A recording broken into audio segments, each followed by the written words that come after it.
Baghdad میں شیعہ سنی لڑائی عروج پر تھی، تو سنیوں نے شیعوں کے محلے کو لوٹا، قتل و غارت کیا۔ تو اس وقت عباسی خلیفہ کا وزیر تھا، وزیر اعظم ابن علقمی، وہ شیعہ تھا، تو اس نے بدلہ لینے کے لیے ہلاکو خان کو خط لکھا، تم آ کے بغداد پہ حملہ کرو، میں تمہارے لیے راستہ صاف کرتا ہوں۔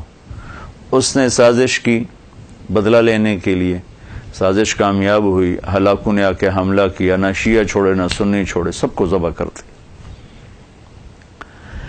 تاریخ بتلاتی ہے کہ ہمارے آپس کے توڑ نے ہمیں تباہ کیا ہے۔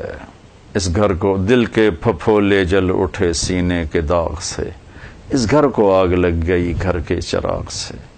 میری مان لو، میری سن لو، اللہ کے واسطے، یہ دیوبندی بریلوی نفرت مٹا دو، یہ شیعہ سنی نفرت مٹا دو، یہ مقلد غیر مقلد نفرت مٹا دو۔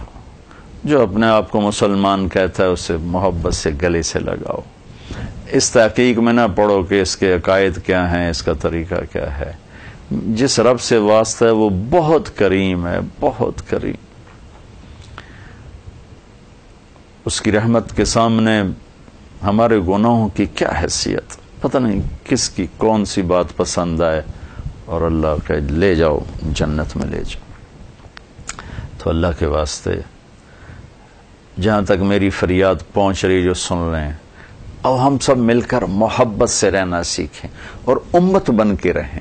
آپ اپنے جو آپ کا مسلک ہے، جو آپ کا عقیدہ ہے، جس سے آپ وابستہ ہیں، آپ اس سے وابستہ رہیں۔ اللہ کی قسم میں اسے نہیں چھیڑتا ہوں، میں آپ کو سلام کرتا ہوں، لیکن اوروں کے لیے بھی گنجائش رکھیں، اوروں کے لیے بھی راستہ رکھیں، اور اس محبت کو فروغ دیں کہ ہم آپس میں پیار سے چلیں، اختلاف رائے کے باوجود محبت سے چلیں۔ ورنہ بھائیو، جب موج اٹھتی ہے تو مسجد مندر سب بہہ جاتے ہیں۔ تو اس اختلاف اور توڑ کی وجہ سے اللہ کی رحمتیں اٹھی ہوئی ہیں۔ آپس کا اختلاف اس طرح ختم کر دیتا ہے جیسے اس طرح بالوں کو ختم کر دیتا ہے۔ تو ہم آپس میں ٹوٹ چکے ہیں، ہم امت نہیں رہے۔ امت ہماری پہچان امت ہے۔ وَكَذَلِكَ جَعَلْنَاكُمْ أُمَّةً وَسَطًا كُنْتُمْ خَيْرَ أُمَّةٍ، کیسے میرے رب نے ہمیں امت کا نام دیا ہے۔ اور هُوَ سَمَّاكُمُ الْمُسْلِمِينَ، کیسے اس نے ہمیں مسلمین کا نام دیا ہے۔ تو بھائیو، آؤ ہم محبت کرنا سیکھیں، درگزر کرنا سیکھیں۔ ایک آدمی گناہگار ہے، اس کے لیے دعا کریں، معروف کرخی والی بات کریں۔ آپ کے نزدیک اس کے عقائد غلط ہیں، آپ اس کے لیے دعا کریں، اس سے نفرت نہ کریں۔ آپ کے نزدیک اگر وہ جہنم میں چلا گیا تو آپ کو کیا فائدہ؟ آپ کا فائدہ تو اس میں ہے کہ یہ جہنم سے بچ کے جنت میں چلا جائے۔ تو اگر آپ کے نزدیک میں بہت غلط عقیدے کا انسان ہوں، میں پکا جہنمی ہوں، تو آپ نبیوں والا درد میرے لیے رکھیں، جیسے میرے نبی نے ابو جہل کے لیے دعائیں کی، ابو لہب کے لیے دعائیں کی، عتبہ کے لیے دعائیں کی، ولید کے لیے دعائیں کی، ابئی کے لیے دعائیں کی، امیہ کے لیے دعائیں کی، جن کے بارے میں آپ کو بھی پتا تھا کہ یہ جہنمی ہیں، پھر بھی آپ نے ان کے لیے دعائیں کی ہیں۔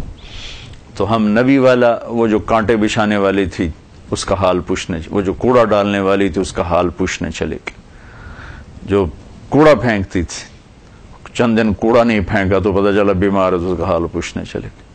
یہودی بچہ بیمار ہوا، اس یہودی بچے کا حال پوچھنے 7 میل پیدل گئے۔ یہودی بچہ کبھی کبھی آتا تھا تو وہ چند دن آیا نہیں، تو آپ نے وہ کدھر ہے؟ کہا جی بیمار ہے۔ 7 میل کا سفر کر کے گئے، آگے وہ مر رہا تھا، تو آپ نے کہا بیٹا لا الہ الا اللہ کہہ لو۔ تو بچے نے ایسے باپ کو دیکھا، باپ نے کہا ابو القاسم کی مان لو، آتے ابو القاسم۔